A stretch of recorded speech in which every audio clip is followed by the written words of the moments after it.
Hi, everyone, and welcome to the 2025 HOSPO Health podcast. I'm Sherri Ring. I'm the Chief Happiness Officer for the Tasmanian Hospitality Association, and I'm joined this season by none other than the former Premier of Tasmania, Peter Gutwein. Hi, Peter. Hi, Sherri, and look, thanks for inviting me. I am so thrilled to be a part of these conversations where we're going to hear stories that are going to teach us, inspire us. I think they'll make us laugh and probably make us cry as well. But it's great to be a part of it. Let's get on with it. Let's go.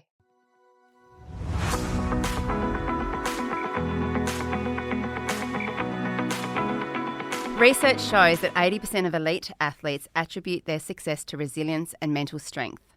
In this episode, we'll delve into how lessons from the world of sport can translate into personal and professional growth. Our guest, cricketing legend David Boon, reflects on pivotal moments in his career, the challenges he overcame, and the insights that continue to shape this journey both on and off the field. Welcome to the show, Boonie. Good morning. Is it afternoon or whatever it is? Yes, lovely to be here. It's definitely morning. Well, it's fantastic to have you here. Like, you won't know this, but I used to hold you up as a hero. Like, I'm pleased to say you're a few years older than me, but as a boy, I used to turn up and watch you play, both for North Launceston in the footy, and I think I was at the ground when you first played the West Indies. You would have been a 16 or 16 and a half year old. That's a long time ago, but what was it like facing Andy Roberts? I think we've divulged our ages there, Peter. I think when I first, back in my day, I suppose it was, as with many kids, you just played footy during the winter and you played cricket during the summer, and at school you threw in a bit of athletics and a bit of swimming and all that sort of stuff. I absolutely adored football, and if I could have been a foot taller and a bit quicker, I reckon that's the way I might have tried to go. As you said, I played footy at North Launceston, absolutely loved it. Started in the threes, the under-19s, while I was still at school with Don Trott. Remember old Trotty? Trotty as coach. Then Chang Young, Peter Daniel. Snuck in for a couple of senior games here and there, not many at all. And then, cricket was progressing. Unfortunately, one day I was running down the middle of York Park, or UTAS as we know it now, and just fell over. First knee operation, okay, bring on cricket. And that basically made the choice for me. So that was my younger times. But I adored North. I still watch them every season, see how they're going, and keep in touch with a few of the Young brothers and the Marsh brothers and all those that I used to play with. Yeah, no, look, that is an extraordinary club, most successful club in the North, and certainly in the last 5 years in this state. They've just turned out player after player over the years. But now, anyway, I want to jump into some questions though. So first up, you happy if I take it off, Go Sherri? for it, Peter. How did and how does resilience play a role in your cricket career, particularly during difficult matches or tours? I think it's a big part. Obviously, your preparation leads into your ability to have that resilience. But I suppose, as Sherri mentioned when she came in, I think that and mental strength run together. I think resilience you can probably enhance a little bit through some training and some thought process and some assistance and talking to other people. But the mental strength thing, can you or can you not? I'm not sure. I think that's almost an innate thing that everybody has or doesn't. I suppose for me, some people used to say, "Oh, Bernie, you're mentally strong. You're holding things together from a team perspective, from a personal perspective, blah blah blah." I didn't actually think so. So it was something that, if somebody asked me, I said, "Well, it just happens." Yeah. It's I suppose a lot of kids, they say, if we relate it back to cricket, "Oh, Bernie, how did you play your cut shot?" I said, "I don't know." Very well. And exactly, it probably wasn't that technically correct, but the only thing that was going right was the weight transference. But the footwork, no. But I attribute a lot of that to Jack Simmons, who picked me up first as a coach, came over from Lancashire to the NTCA. I was about 8 years old. All he really taught me was a few things: how to defend forward, how to defend back, and know where your off stump is. And he let everything else happen naturally, and to go out and enjoy. So I'll probably diverse from the thing, but I think once you get in your mind, you get a goal. If you start to believe, you can overcome. But in saying that, I'm not saying that everything's going to be perfect, because it's not. You know, in part of the 80s there, not long after I started playing for Australia, I started really batting like I'll put it nicely, a broken bottom. And things weren't working at all. Getting out, very low scores, and in the middle of it was 100 against England, then another couple of low ones, then I got dropped. And I went back home, and I was devastated, absolutely devastated. Went out in the Shield game in Launceston on a great wicket. Craig McDermott wasn't playing at the time for Australia either, and he got me out in the first innings for about 8, and I went home, and I'm just shot duck. And my wife, Pip, gave me one of the best pieces of advice I've ever had. She said, you've read this book about cigar-filled sobers and mental side of the game and all that sort of stuff. It's about time you started to listen to yourself. And if you think you're at rock bottom, you can't go any further. So tomorrow is another day, look up and go forward. Tassie had to follow on. And I think I got 180 and just relaxed and went out and realised that. So is that resilience? Is that mental strength? I'm not sure. But it was a stark check on reality and shows how important those people close to you know you the best can help if you want to listen. Yeah. And it must be even more important in this day and age because of social media and all the slack that, athletes get on social media. It's a different world, without doubt. I'm pretty glad that we didn't have it. A lot of it in our day, like we didn't even have a mobile phone to ring home. We had to go in the hotel, cost us a fortune, or send a postcard. Yeah, a letter. Something like that. You know, go to England for 5.5 months, things like that. But I wouldn't throw any of it back. Don't get me wrong there. But the social media, I think you've got to be really careful. Manage it. I think it's a good thing in many ways, but it's got to be managed. Things aren't going well, I wouldn't advise to look at it. I wouldn't advise to post when you're not going that well because you might say something silly. But there are many good things about it. But I think the key is, yes, as I've said, without for want of repeating myself, to manage it. Yeah. And, put some good things on there as well. And I guess that's sort of, with a sporting career is probably quite different to, any other career because it is going to end.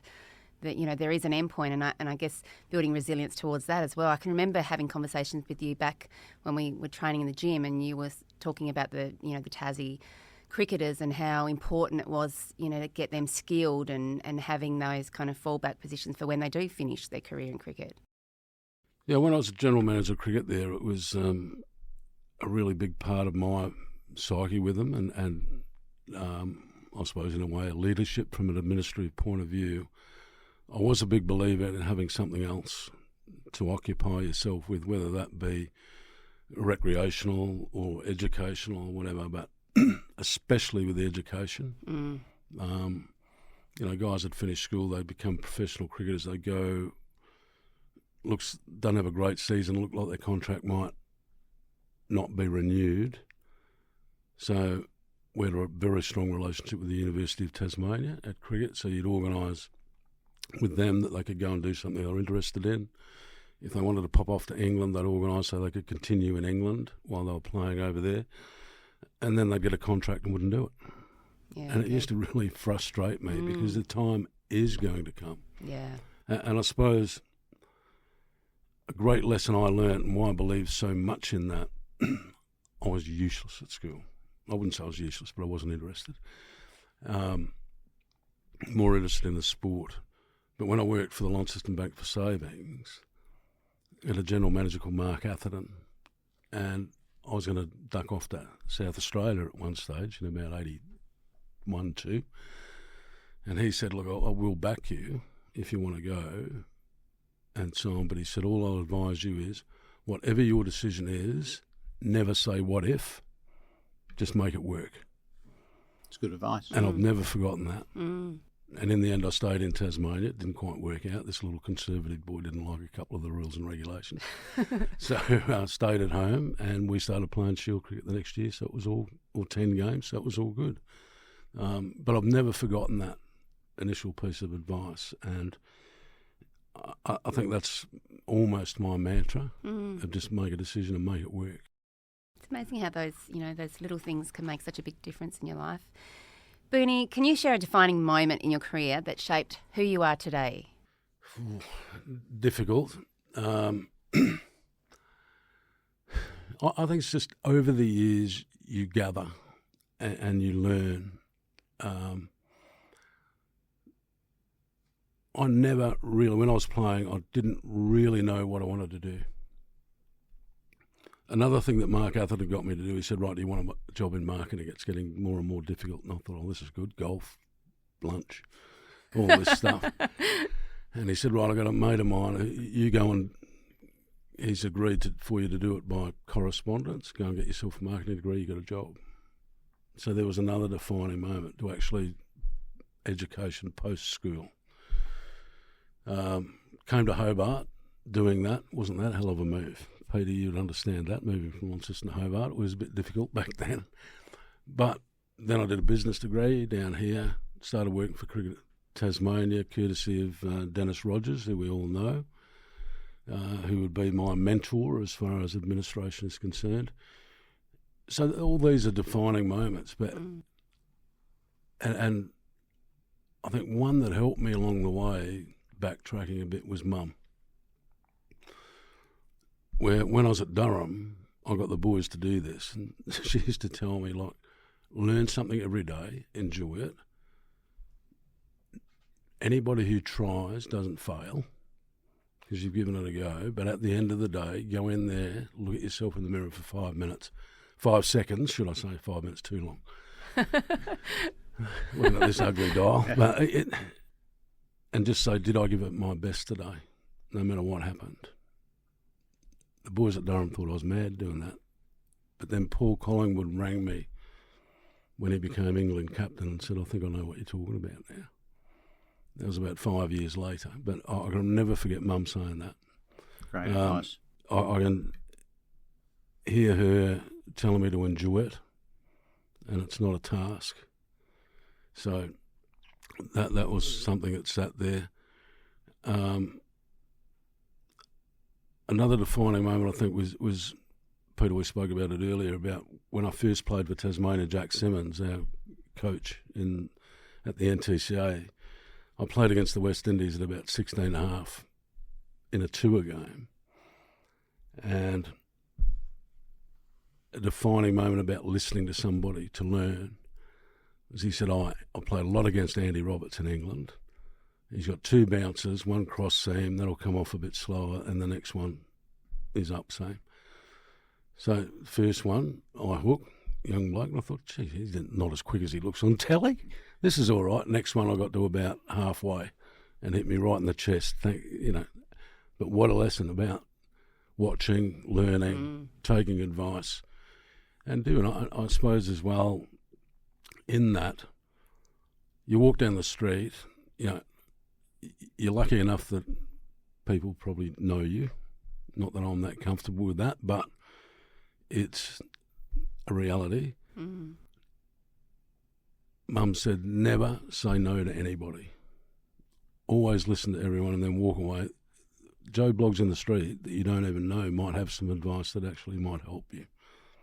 So listen, walk away, be polite. That's great. I think all those little things put it together. And then Bob Simpson, the other one was, I made 200 against New Zealand in Perth. He gave me 10 minutes and he came in and he tore strips off me. about getting out. And I thought, hang on, Bob, I've made 200 for God's sake. I realised later what he was talking about. That when you get in there, you just keep going, grinding, and giving it your best. Don't get slack and think I've had enough. And sort of that drives you as well then to understand what he was talking about. Okay. That's fantastic advice, Bernie. That really is. It's And I suppose the other one I could add is my great mate, very dear friend and leader in Alan Border, that what you learnt off him about pride in a baggy green cap and where we had to take Australian cricket in the 80s. You know, I couldn't have ever asked for a better leader and a better friend. Well, look, and that leads beautifully into the next question that I've got. What did the game teach you? What did cricket teach you about leadership and teamwork that you carry with you off the field now? I think it taught me a lot, and you can interweave administration, I would think almost anything in life, business, depending on what it is, that the whole thing is a team, and you don't get there without the others. You can't be an individual, and you've always got to ask, I think, because we don't know everything. So I'm a big believer in, even if I've got an underlying way that I would like to go and think is the right way, I'll still ask everybody and see what they think. Give an opinion, you come to a consensus, because that means then that everybody believes in it and they feel that they own it. They feel they own that decision. They think they own a part of the direction that you're going in, so therefore they'll work harder. Yeah. And they'll work hard as that team. And I think that can apply to everywhere, and that's something I did learn off Dennis. He's one of the formative, I think, probably back in the day, one of the most powerful men in Tasmanian cricket. Well, not just Tasmanian cricket, Australian cricket and Tasmania as a whole. Look, fair to say, and I had brief interactions with him. You always learnt something from Dennis. You always did. He was a thinker and a doer. Absolutely, and I still have coffee with him now. You know, he's getting on, but we enjoy those times, and I run things by him. Don't worry about that. Yeah. See what he thinks. Bernie, I've seen firsthand that you're a real mentor to a lot of the younger cricketers. How do you reflect on challenges from your playing days, and what advice would you give to the aspiring athletes now? Well, I'm not sure I'm an athlete. We'll put that one right to start with, but you can adapt. I think the first initial thing that I advise any parent or any kid is enjoy it. Go out and just have fun and learn the game that you've chosen, not necessarily cricket, it could be anything. Learn that game.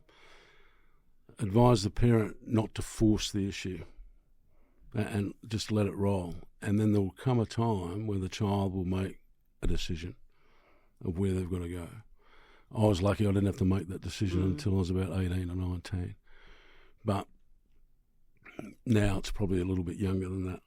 But I think if you can enjoy it when you're young and it's not a chore to learn, that will follow suit when you manage, and hopefully you do, manage to reach your goal of, 1, playing for your club team, 2, playing for your state maybe or your region, and then the ultimate of representing your country is something that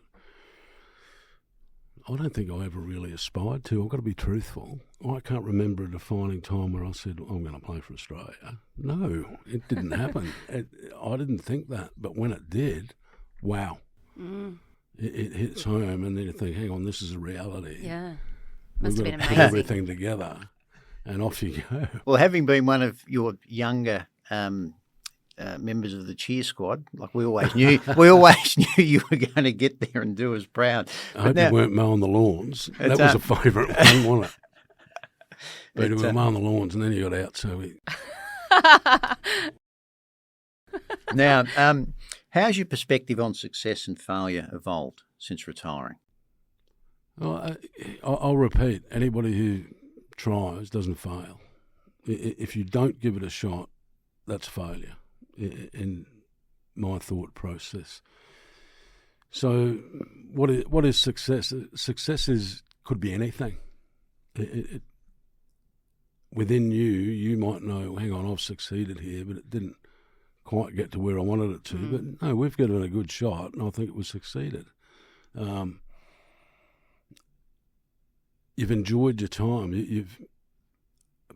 I wouldn't say I was the most talented player ever going around. We used to work quite hard, but I'm quite proud of what I achieved and what the teams achieved that I was in more so. I think if anybody asks me, what are you proud of, I would say winning the Ashes back in '89, finally beating the West Indies in '94, becoming the best cricket team in the world again, those sort of things.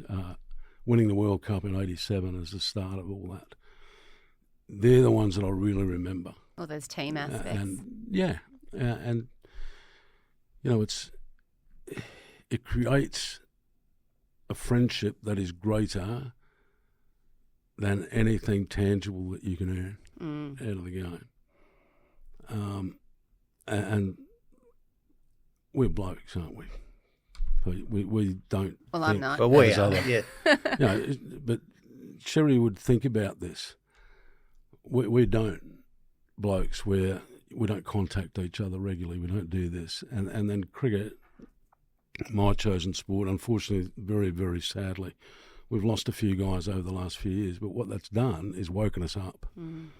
And we've started to talk to each other again on a regular basis and support each other again through life and everything like that, which I think is wonderful.